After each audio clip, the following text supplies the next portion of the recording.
Beatles fans, listen up. Some of the band's memorabilia is up for auction in the form of NFTs. 6 items, including Paul McCartney's handwritten notes for Hey Jude, are listed for sale. Bidding is underway. It closes next Monday, so the clock is ticking. Let's bring in Yellowheart CEO Josh Katz, who's heading the sale with John Lennon's son Julian and Julian's Auctions. Welcome, Josh. Great to have you back on the show. Great to be here. Let's be clear about this. The person who actually wins this auction won't own the physical, the physical lyrics to Hey Jude, for instance. They'll have the NFT version. So what sort of demand has there been so far for these items? The demand actually has been very high. And what this actually is what's called a digital pairing, where we're taking a physical good and we are creating a digital pairing of it, or a twin of it, that is authenticated by the original owner with true authentication and provable scarcity in this case. It sounds almost like alchemy, Josh. You have one item and you're able to hold the item and own the value of the item, and yet sell an NFT duplicate of it and make even more money.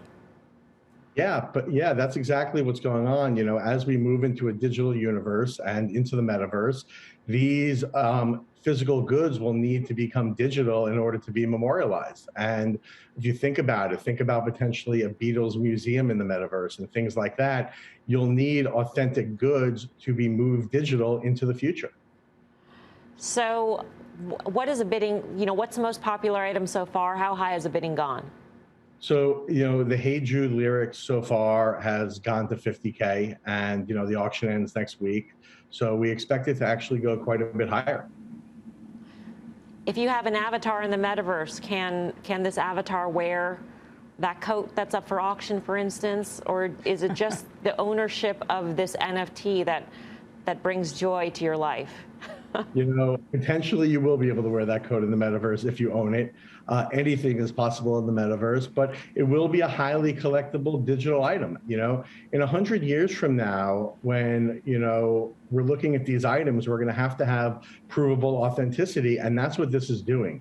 What I'd really say this is the earliest stages of physical digital pairings. When you look even at collectibles, memorabilia, even luxury goods and watches, these are things that are going to require, NFTs to create authenticity and ownership. Josh, Tim, great timing on this with the Get Back feature on Disney Plus too. So people are fired up on the Beatles right now.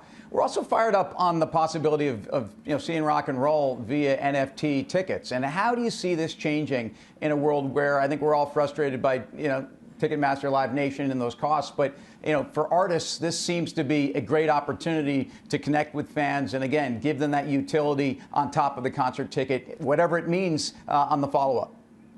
Absolutely, Tim. NFT tickets is something that we do at Yellowheart that we've really been pioneering. And what it does is, for the first time, it really creates an environment where there's no middleman who's a bad actor. There's no more fraud. There's no more counterfeit.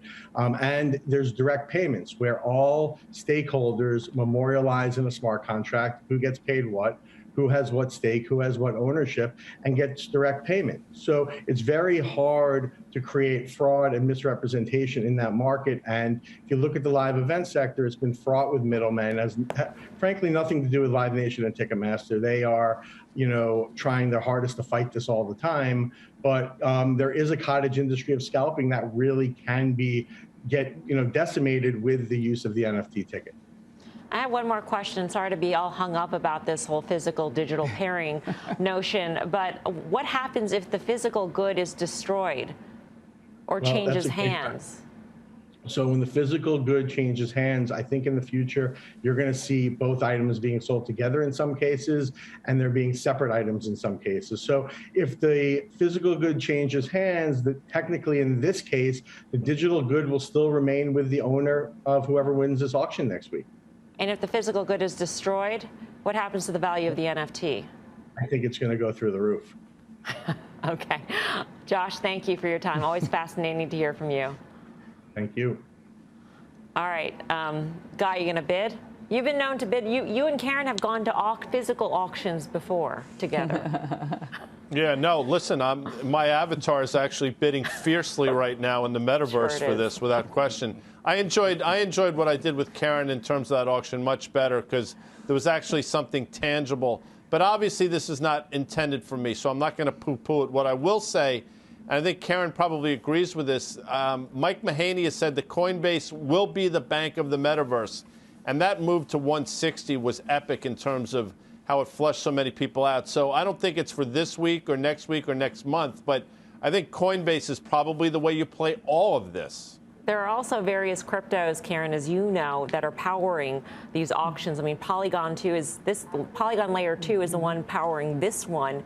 And so if you look even beyond Bitcoin, there are a lot of coins to actually invest in if you want to get in on this trend.